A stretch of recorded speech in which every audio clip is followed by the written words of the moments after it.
Welcome everybody to our college night presentation. I'm going to get going here in about a minute. There are a number of people that are connecting in just a little bit late, so I'm just going to give them a little bit more time and then we'll get going.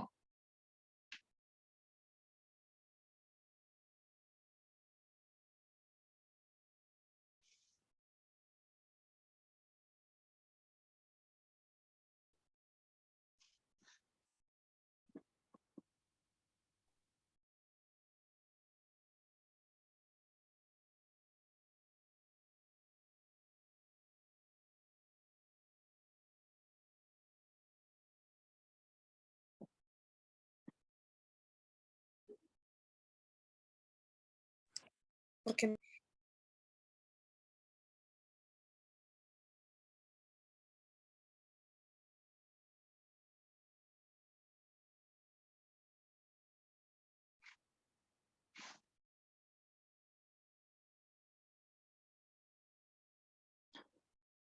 Okay, welcome everybody to our Loudoun Soccer College Night presentation.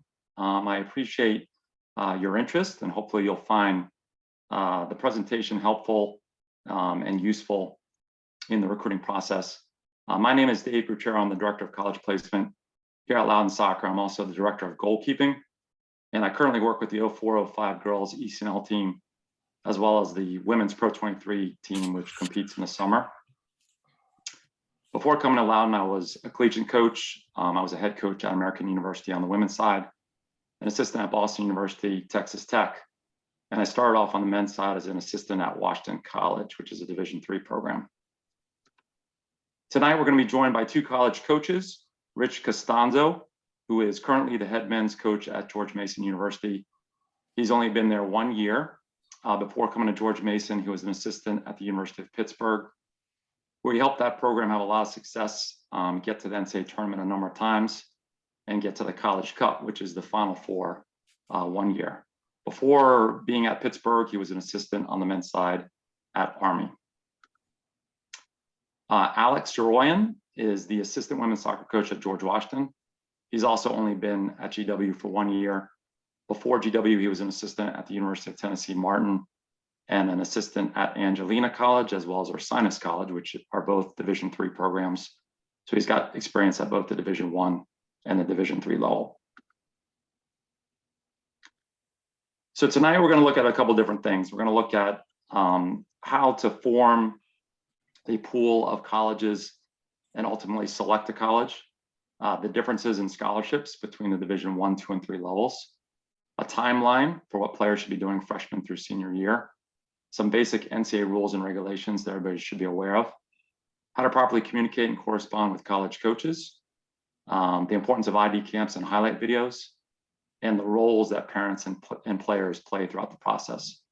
You can ask questions at any time, or you can wait until the end. I will leave time at the end where you can ask any questions for myself or for the college coaches. All right, so the Loudoun Soccer College pathway. You can see with this graph here, these are all schools that former Loudoun soccer players are either currently playing at or have played at and have graduated. There's some Division III schools here, there's some Division II schools here, and obviously there's some Division I schools. There's schools that are closer to home and schools that are further away. What I tell every Loudoun soccer player and parent is there's a school for every player out there. And if a player really wants to continue their career in college, they can do so. It may mean sacrificing their top 3 or 4 top choices and looking at other options where they have the opportunity to continue to play soccer in college. And it also may mean sometimes that a player has aspirations to play at the Division I level, but the opportunities where they can play fall at the Division III level. But if a player is proactive in the process and willing to look at different levels, there's a place for every player. These are our current Loudoun soccer girls players that are currently playing in college at these universities. You can see the 03 girls and then the 04 girls. And there's more in addition that played for these teams that I don't have listed here. And then on the boys side, we've got a couple listed here with the 04s and the 03s. Again, different schools, some Division III, some Division I, some that are close to home, some that are not. There's different factors to think about when forming pools of schools that players are interested in, and ultimately when they choose a school, it's important to look at all the factors and not just one factor before making a decision. And I'm going to get into that in a little bit. So when should a player start thinking about playing college soccer? I think in general, freshman or sophomore year, and really more sophomore year, is when a player should start thinking about whether they want to continue their career and play in college, and then begin forming a plan and coming up with a pool of schools that they should start reaching out to during their sophomore year. It's really important that players are proactive throughout the process, reaching out to schools, communicating where they're going to be playing, and making sure that they're doing it on a consistent basis from their sophomore to their senior year. If you wait until your junior year, it's not impossible, but that's a little bit late in the process in terms of getting the word out and introducing yourself to colleges and being seen. So when starting to think about different schools and forming a pool of schools that a player wants to reach out to and hopefully be recruited by, one of the first things a player needs to think about is the academic fit. It's important when players are looking at different schools that they meet the criteria to be admissible, or there's a good chance that they're going to be meet the criteria. So knowing approximately what the GPA is to get into each of those schools is important, and knowing if the score requires SAT or ACT scores, what the average score is, and is it reasonable to assume that the player has a good chance to be admissible to that school. If the player is not even close, then it may be a waste of time. A player might be chasing a school but is academically not even close, and again, it just would be wasting their time when they can be looking at schools that are better fits for them academically. The better grades you have, the better grades you have, the more college choices you have. What I mean by that is, if a player is a really strong student, they might have a chance to be admissible to an Ivy League school, or maybe a Patriot League school, which the Patriot League Conference has is schools that have high academic standards. Obviously, if a player does not have strong grades, those options are limited. There's a lot of schools out there where admissions has final say, and it doesn't matter how good of a player you are if you're not admissible to the school. So if players can do well in school, there's going to be more opportunities potentially to play in college somewhere. Other factors to consider besides the academic piece: the location. Is a player looking for an urban campus or a rural campus? So a school like GW or American or Georgetown, those schools are located in the city and have an urban feel. There's other schools that are not located near major cities, maybe out where there's more land and maybe it's a bigger campus. Players usually fall one way or the other in terms of their interest in what they're looking for, but thinking about that is important. The size of the school. Are you looking for a school where it's 25,000, 30,000 students with a major football program? Or is a player interested in a school that's smaller, where maybe the class sizes are smaller, maybe the campus is smaller? Where does the player see themselves being most happy? That's something to think about as well. The cost of the school, that's usually an important factor with all families. Players need to have a conversation with their parents early on if there are any financial constraints with any of the schools that they're looking at. The player doesn't want to be wasting their time chasing a school and then figuring out their junior year, senior year, that they can't afford to go to the school, because again, that's a waste of time. So having that conversation early is important as they start to form a pool of schools and colleges that they're going to reach out to. The academic strength and major. For many players, they'll be undecided going into their freshman year, but some players will either know what they want to major in or have a pretty good idea of what they want to study. If that's the case, making sure that those programs have the major or the academic field that they're interested in. The team and the coaching staff, as players go through the recruiting process, they'll get to know the coach through the recruiting process, through visits and through phone conversations and emails, as well as the players. Sometimes when they go on visits, they'll have the opportunity to meet with the players. I think thinking about whether they're a good fit, whether they like the coaching style of the coach, whether they think that they would get along well with the players on the team, that's also an important factor to think about. And then the last thing would be the opportunity to earn playing time. For some players, maybe the opportunity to compete for a national championship every year is really exciting to them, or having the opportunity to compete for conference championships every year is exciting. For others, it might be being able to help a program turn around and win more games, or maybe the opportunity to be an impact player from the get-go is important to them. I think having a conversation with the college coach that's recruiting them at some point in the process is important to get a better understanding of where the player fits, and what if the coach thinks that there's the opportunity to earn playing time early on, or is it a situation where the player is going to need time to grow? So that's something else to think about as well. So with that, I'm going to turn it over to Rich from George Mason, who's going to comment on anything that I touched on, or anything that he feels can help everybody out there. Hey guys, how you doing? Yeah, no, I think you hit on a lot of factors. I mean, one of the big ones for me, as I've been doing this, is that the players understand the style of play of the team that they're looking at, as well as the conference that they're in. It's a bit of advice I give to every recruit that comes on campus, because we're going to play a certain way, and for some guys that might fit well, and for some guys it might not. And I think where it's going with a lot of club teams are trying to have a brand, a style that they want to put on display, and they find they fit in well in certain situations.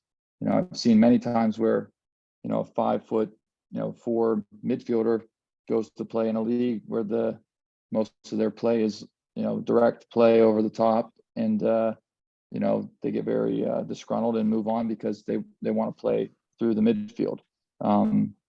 So I think doing that bit of homework is a big thing on the end of the player to do, to figure that out and have those conversations, and watch against yourself to see if it's somewhere you think you would fit in as a player. I think is an important piece. Okay, thanks, Rich. The next thing I'm going to touch on is the differences in scholarships at the Division 1, 2, and 3 levels. At the Division 1 level, the maximum amount of scholarships that can be offered on the men's side is 9.9. The maximum amount of scholarships for women is 14. When you hear the term a fully funded program, that is a program at the Division 1 level that has the maximum amount of scholarships listed here. Not every Division 1 program is fully funded. At the Division 2 level, the maximum amount of scholarships for men is 9, and for women is 9.9. Most college programs, at least at the Division 1 level, the roster is usually between 25 and 30 players. And more often than not, the scholarships are divided amongst the roster of 25 to 30 players. However, in most cases, there are some players that will not be on scholarship money. At the Division 3 level, there are no athletic scholarships. However, there are a lot of programs out there at the Division 3 level that offer very good academic-based packages or need-based packages. So don't assume, if you are looking at a Division 3 school, that there aren't scholarships out there or ways to earn aid to offset the cost of the cost to go to that school. If you are looking at a Division 3 school, and that's important to you, I think having the conversation with that college coach at some point would be important, and exploring if there's opportunities for aid. So a general timeline for players. This is just a general timeline. Some players move faster than this, some players move later than this. But in general, I think freshman year is a time when players should just be focusing on being the best player that they can be, and being the best student they can be, and maybe starting to think about if they want to continue playing soccer in college, and if they want to explore that. Sophomore year, now thinking more seriously about whether they want to play soccer in college. And if the answer is yes, then starting to develop an initial pool of schools that interest the player. And I think sophomore year, really leaning on the side of casting a big net, looking at schools that play at different levels, and thinking about different aspects of the school that might interest you, and adding those schools to your list and reaching out to those coaches. Being proactive in the process is something that you'll hear me talk about a lot, and that starts sophomore year. Introducing yourself by email to colleges that you're interested in, and then sending out your tournament and showcase schedule where you're going to be playing, so that they can evaluate you, if not your sophomore year, then the beginning of your junior year. and then beginning college visits and ID camps more towards the end of your sophomore year, and when it fits into your schedule. Then turning to the start of your junior year, starting to narrow and adjust the pool of schools down based on the interest that you are getting from college coaches, and also based on the interest that you have in those schools as you get to learn more about the schools and the soccer program, and as you start your visits. But also being realistic and open to new schools. And the reason why I have that is because recruiting can change. So there can be a player out there whose sophomore year, a college coach is watching them play in the showcase, but they aren't really interested in the player. But maybe their junior year, that player has grown a lot and developed a lot. Or maybe they have a really good tournament, and the coach who previously wasn't interested in the player now becomes interested in the player. So that can happen. The other thing that can happen is transfers can happen within the soccer program, where players leave the program. Injuries can happen, which all change the recruiting needs of the program. So that can change in terms of the colleges that are interested in players, and that can change colleges reaching out to a specific player. And then continuing college visits to continue to help narrowing down the pool of schools that the player is looking at, and continuing to stay proactive and emailing tournament schedules and game schedules to any program that a player is interested in, even as they start to narrow things down, until they become committed. Because like I said, you never know when a coach is going to jump into the mix, and it might be a player's dream school. And then going into the spring of the junior year and senior year, narrowing your list down further until you can ultimately commit to a school when the college coach asks for a verbal commitment, and when the player is ready to commit to the school. If that happens, it's important that the player works as hard as they can in their junior and senior year to keep their grades up so they stay admissible to the university. Know that every player that goes on to play Division I or II must be eligible to play. And to be eligible, they have to register through the NCAA clearinghouse, which basically makes sure that you've taken the correct core courses in high school and that you have the minimum GPA or SAT, ACT score. And then the last thing I have listed here is continuing to improve as a player, finishing out your club career, and continuing to improve so that you are ready for your first year in college.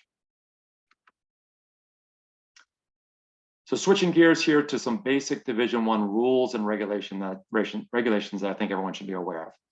Before June 15th, that's a big date, of junior year, so end of sophomore year or beginning of junior year, coaches cannot text, call, email, receive phone calls, or meet with players on or off campus, except for at ID camps. They can meet with players. Players can email coaches, however, a college coach can only acknowledge the email and provide a questionnaire or camp information. So basically, if a player is a sophomore or a freshman and they email a college coach, likely the response will be in an email will be, thanks for your interest in our program. Please consider coming to an ID camp or a summer camp. And that's about it. After June 15th, the lines of communication dramatically changed. After June 15th, at the end of a sophomore year, going to a player's junior year. At that point, coaches can receive phone calls from recruits. They can call, text, or email recruits. They can verbally offer athletic aid packages. So the lines of communication change dramatically. Recruiting usually picks up at that point. After August 1st, again, of a player's incoming junior year, coaches may make on or off campus contacts with recruits and have recruiting conversations with players at ID camps or clinics. So previous to this date, if a player goes to an ID camp, the college coach may welcome to recruits, say hi to them, maybe correspond generally, but that's about it. After this date, a coach can pull a player aside after the ID camp, let them know where they stand in recruiting, tell them how much they like them, or set up a meeting in their office. So again, the communication changes dramatically. Two types of visits that we talk about in the recruiting process: unofficial visits and official visits. An unofficial visit is all the expenses are paid for by the family or the player. So the player decides to go and visit the campus. Maybe they meet with the coach, maybe they don't meet with the coach, but no mileage is being reimbursed. All meals are being paid for by the family and the player. That's an unofficial visit. An official visit is when partial or all costs are covered by the athletic department or the soccer program. So that could be food, that could be transportation, that could be lodging. Sometimes a player gets put up in a hotel room, sometimes they get put up in a dorm room. That's an official visit. That can occur after August 1st of a player's junior year. Official visits usually happen when a college coach is recruiting a player heavily, or sometimes when a player commits to that school and the coach just wants to bring them in to get to know them a little bit better after they commit and have them meet the team and have them watch a game in the fall season. Before I get to sports recruits, I'm going to turn it over to Alex from GW, who's going to comment on any of the information we've talked about so far.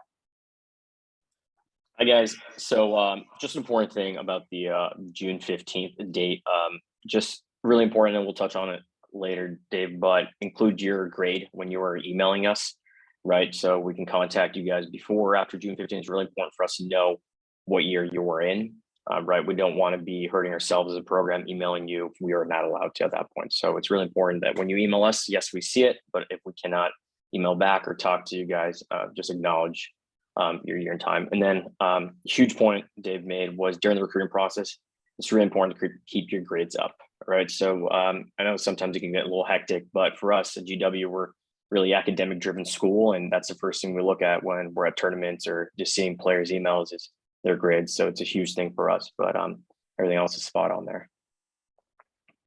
All right, thanks, Alex.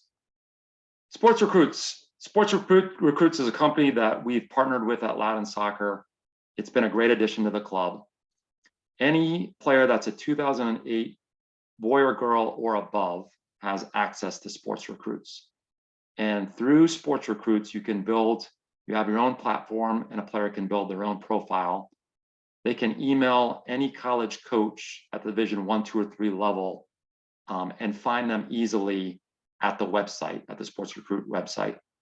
So it saves a ton of time and players can quickly find emails and reach any college coach out there. They can also see at their profile which college coaches are responding, so they can keep track of who is interested in them and who's responding and who hasn't responded.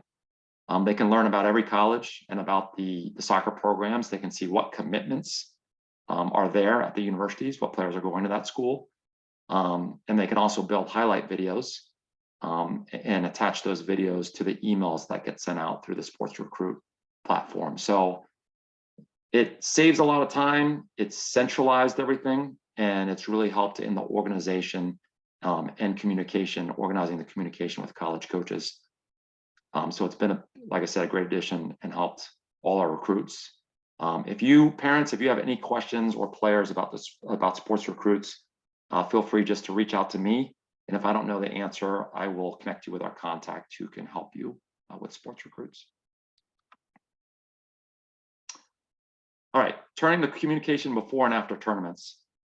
Just about every tournament out there has a list of college coaches that are going to be attending the tournament. And that list of college coaches you can usually find at the website of the tournament. And it's usually posted 3 to 4 weeks before the tournament starts, sometimes even earlier than that. If players are interested in playing college soccer, and they're playing in any upcoming showcase or tournaments throughout the year, they need to look at that list of college coaches. And any programs that they're interested in, they should send an email to the coach that's listed there that's going to be attending that event. And that way, that coach can watch them and evaluate them for their program. So whenever the schedule is available for the player, whether it's 2 weeks out or earlier than that, they should email the college coaches that are listed and include the game schedule, make sure that information is correct, their jersey number, game times. If the schedule changes, sometimes that happens during an event because of weather and things like that. That means you need to let the college coaches know as soon as possible, even if it means the day before, because they will not be able to see you play unless they're aware of the game changes, and sometimes they're not aware of that. So you want to make it as easy as possible for the coaches to see you play, and that means staying on top of that information. After the event is over, if you know what college coaches attended your games, and a lot of times team managers track that, it's not a bad idea just to thank the college coaches that attended and also reiterate your interest in those programs. This is a sample email that can be sent to a college coach. This is for a player that is reaching out to a college coach for the first time, so more like an introductory email. As you can see here, they state what team they play for, they state what year they are in high school, the year they graduated, academic information, all that stuff that Alex mentioned is important, as he mentioned. And then a specific reason why you're interested in that university. I always found as a college coach that if a player listed a specific reason or showed genuine interest in my program, it was stronger than just an email that looked like a blank email that could be sent to 100 different college coaches. So I think if you take the time to look at that program and tell the college coach why you're interested in that program, I think that can be more impactful. And again, it shows that you are serious and have explored your university a little bit. The next thing I listed here is the tournaments that the team is going to be playing in. Obviously, very important. The only way the college coaches are going to be able to see a player play is through these tournaments and showcases. So letting the college coaches know early so that they can look and see what staff member is going to be at those events and can see you play. And then the player information at the bottom with cell phone number, making sure that information is correct, including an email address, so that if a college coach needs to reach the player, that information is correct, and then the cell phone number is correct. Sample player profile, this can be included in the team brochure, or again, if a player is reaching out to a college coach for the first time, it can be included in an email. Again, important information, when the player is graduating, the team they're playing on, jersey number, upcoming tournaments, a brief list of honors and achievements, academic information, if available, an SAT score if available. As I mentioned before, for some college coaches, that's the first thing that they'll look at. Is this player, is there a good chance that they're going to be admissible to the school? So that's important. And then contact information. Dead periods. Important that parents and players understand what dead periods are. A dead period is when a college coach can only communicate remotely, no in-person contact allowed, no ID camps allowed. So for the women, the dead periods this year are November 7th through 10th and December 15th through January 5th. For the men, it's November 7th through 10th and December 9th through 11th. Again, no ID camps are allowed during this time. And if you're planning a visit during this time, know that you cannot meet with a coach face-to-face because of the dead period. College ID camps. This question comes up a lot. Are they helpful? The answer is yes. They're helpful because it's another opportunity to be evaluated by the program that you're interested in. A lot of times ID camps can be like smaller, so maybe there's only 20, 25 players, which sometimes can be helpful. It's the opportunity to work sometimes with the coaching staff and get to know them a little bit better, and also for them to get to know you. But you can't go to every ID camp out there. And I'm sure there's people that are watching right now that have gotten many, many invitations to ID camps across the country.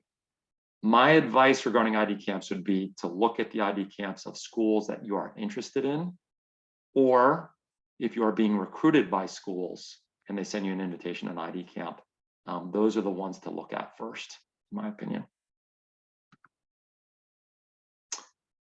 Highlight videos, also very important, and they can and do help. I think just about every college coach will have somebody on their staff looking at every video that comes in.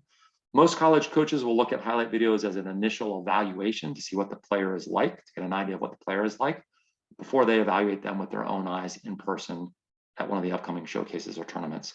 A good highlight video is anywhere from 3, 4, maybe 5 minutes, but no longer than that, showing different aspects of play, maybe a player's athleticism, maybe their technique, but that's what a good highlight video looks like. It's not necessary to pay for a professional video recruiting service or just a professional recruiting service. Be aware of false claims and promises. If a player is organized and proactive and open to looking at different schools at different levels, there will be opportunities for them.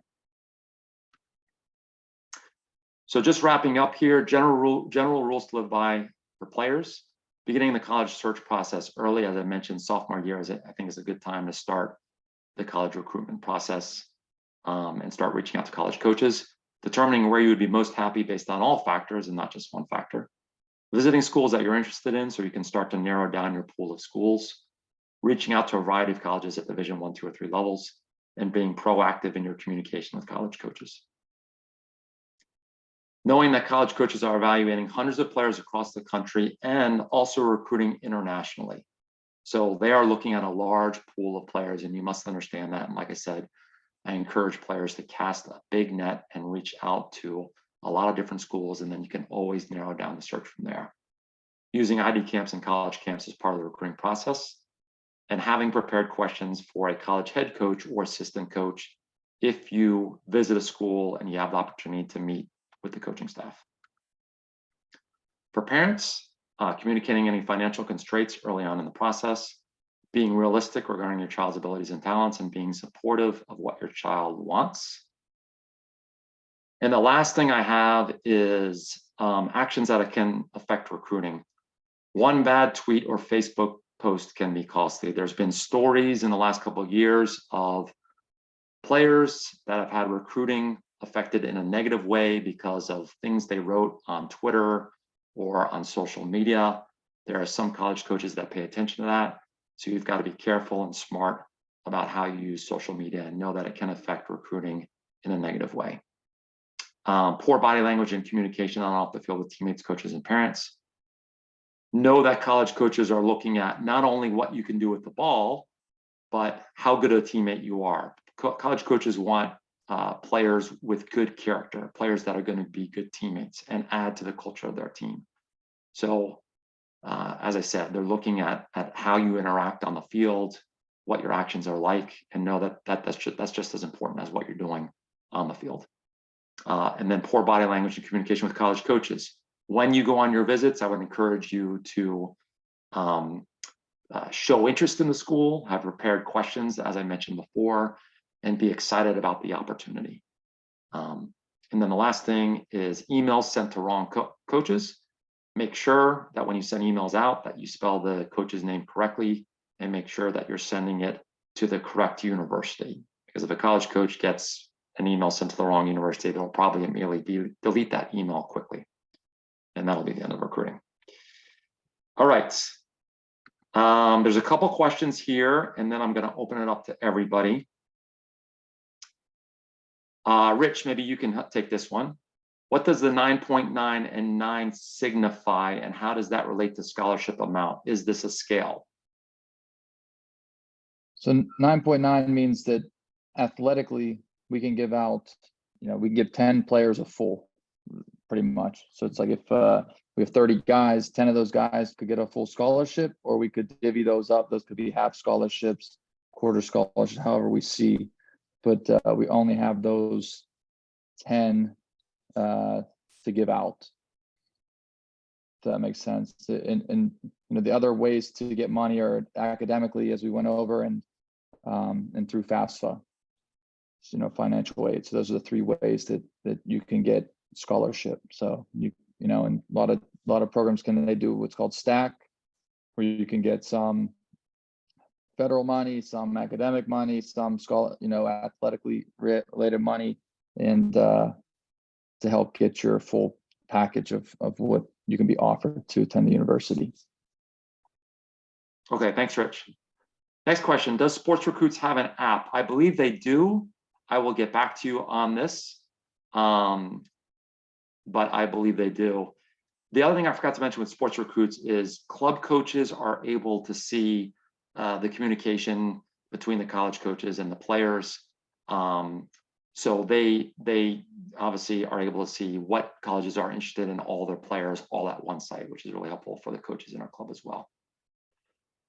Next question, Alex, maybe you can take this. What is the difference between in-state and out-of-state when it comes to scholarships? Yeah, so some schools, I know private's maybe a bit more different, but like at my last school, University of Tennessee, an in-state student would get an in-state tuition fee, which is a lot lower. So probably around, let's say, $12,000 a year, rather than an out-of-state student would cost more, maybe $18,000 to $20,000, right? So it's just a difference in tuition fees that would go into an out-of-state student. So private schools are also different. Private schools set their own rates, so it can be the same for in-state and out-of-state. it's mainly the public schools that have different rates for in-state and out-of-state. Okay. Next one, Rich, maybe you can take this one from Chris Flores. Thank you, Chris. Do you recommend sending frequent or multiple video highlights or just a single highlight reel for a year? Good question. I think it's fine to update coaches if you have more footage with highlights as the seasons progress. There's no problem with that. The other big piece is that you send a full game.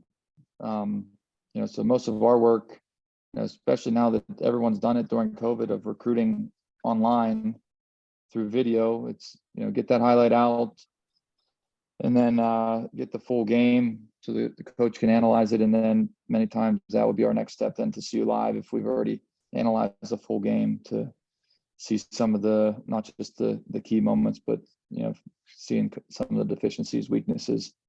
And the big thing in those videos also to make sure you include both sides of the ball. So if you're a defender, a lot of times now I'll get a defender who sends a highlight video, but there's no defending. It's only with the ball. So make sure you have both sides of it, whether you're an attacker, a defender, midfielder, that you show attacking moments and defensive moments. Great. Question is, will this presentation be sent out posted somewhere? Yes, it's going to be posted at our Loudoun Soccer website as soon as we can get it up. It'll be later this week. And again, if you have any questions, you can email me directly. Next question. What role does social media play for their recruiting, both club and individual players? Alex, do you want to take that one? Yeah, so I know now with this social media craze, there's a lot of kids that are using social media to market themselves, which is fantastic, right? A lot of coaches have a social media profile and it's good to follow. I know a lot of players, they upload highlights, little clips of them from like a tournament or game. So it's really good marketing tool on the player side. I think it's huge on what Dave said earlier, just be aware of what you were tweeting, you were liking, right? Some social media sites show what you like on your home screen, on your feed. So it's really important that you also watch what you are doing in your social media, because it's really important that when we look at a player, we look holistically at everything the player brings, right? We want to bring somebody that aligns with our core values of the university and the program. So if your profile has something that is not well deemed or, a good picture, your character will probably look the other way. What about the rankings on some of these websites like Top Drawer? Does that play a factor in your recruiting? Do you look at that? Alex or Richie, either one of you. Yeah, no, not really. I mean, I don't even know who ranks them. I don't know the person from Top Drawer. I wish he can email us his IQ and stuff, how he goes about it. But no, we see something different. He may rank a player 5 stars, but for us, that 5-star player may not fit in our system, right? So it's huge on what Rich is going about, on the full game footage. A player might fit into our system a lot better, and they're not ranked on this website. So no, I wouldn't bat an eye on those websites. Just go about putting in your own work. Thank you. If you do not register to the NCAA Eligibility Center, will you not be considered by a coach to a Division I or Division II school? What I meant by that is just once a player commits, all players that go on to continue to play soccer in college, they have to at some point before they start their freshman year, make sure that they are eligible. The Eligibility Center checks that. So they submit their the high school courses that they've taken, and they show that they have met a certain GPA. So it's not about being considered by a coach. That's more of just before they go in and start to play as a freshman, they must be eligible. Do you think college ID camps would be beneficial end of freshman year? Rich, do you want to take that one? Yeah, honestly, I think any time is good, and you've already hit on it. It shows you really want a school. It gives you a chance to get to know the coach, the way they play, the way they train, the way they interact with the players. You get to see the campus, facilities. It's a big piece of it. And on both sides, us to see a kid after his freshman year, is great, you know, and then it's like, okay, he came again. Like he really wants it. He's really into it. You know, look at the growth he's made. Yeah, I think, you know, any time is a good time. And, you know, there's been a lot of guys that have, you know, we've taken at places I've been because they really want us. And, you know, coaches are looking for that. Who really wants to be with you at your school, part of your program. I think that's one way to really show it and get, you know, you start to really develop a relationship. Okay. If you want to visit a school, do you reach out to the coach directly? The answer is yes. And I think I'm stating this correctly, that most coaches will try to meet with players that come on campus. Sometimes they are on a recruiting trip or their own team is playing, and sometimes they can't meet with every player that comes on campus. But the answer to the question is, to this question, if a player is going on campus and they would like to meet with the coaches, the best thing to do is to email one of the coaches on staff and see what their response is. Are SAT or ACT scores required for NCAA eligibility, even if the college does not? Alex or Rich, do you know that answer? Yeah, that's dependent on the school. So not NCAA eligibility. It's just dependent on the school, right? So NCAA has its own requirements. I think it's the A through G or A through K, just core courses. But no, that is school specific. Okay. How much weight is assigned to high school versus club soccer? This question usually comes up every time. Is high school soccer considered in recruiting? Rich, do you want to take that one? Yeah, for the levels I've been coaching, high school soccer is really irrelevant unless you're at a top prep school, private school, where you're playing at a high level and highly ranked. But besides that, I haven't watched a high school game outside of those, you know, prep school jamborees, things like that. So, you know, most stuff we're looking at is the club level. Alex, do you agree with that from your program? Yeah, for most perspectives, it's also dependent on where you are in the country, right? In California, the high school level is a lot better than when I was recruiting in Tennessee. There's lopsided 10-0 scores rather than in California. You have a lot of club kids playing high school, right? So it's dependent on the area and the level of the high school that you're at. But it's mostly the quality we go for is mainly club. Okay, good questions. Any other questions?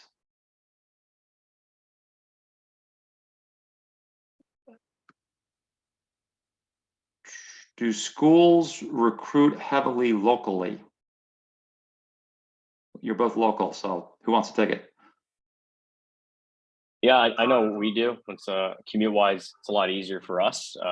And we always want, you know, a lot of local kids in our school. You know, we take pride in being in DC school, DMV area, and you know, it's a lot easier for families to commute. And we want a lot of local kids. You know, we want a good mix, but for us, you know, we take pride in getting local kids on our campus and on the roster. Great.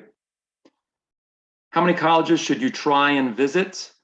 I think it depends on each player, but I would say, you know, anywhere from 4 to 6 colleges, I don't think is too much. You know, that's what I would recommend. I think it's going to depend on what the recruiting situation is and the interest that you're getting from colleges. If a player is only getting interest from 3 different schools, then they should probably only visit those 3 colleges. But if there's more than that, then trying to fit in, you know, 5 to 6. And if they can do more, then more if possible. But I know it's difficult with everybody's schedule with club soccer and high school and everything else. Any other questions?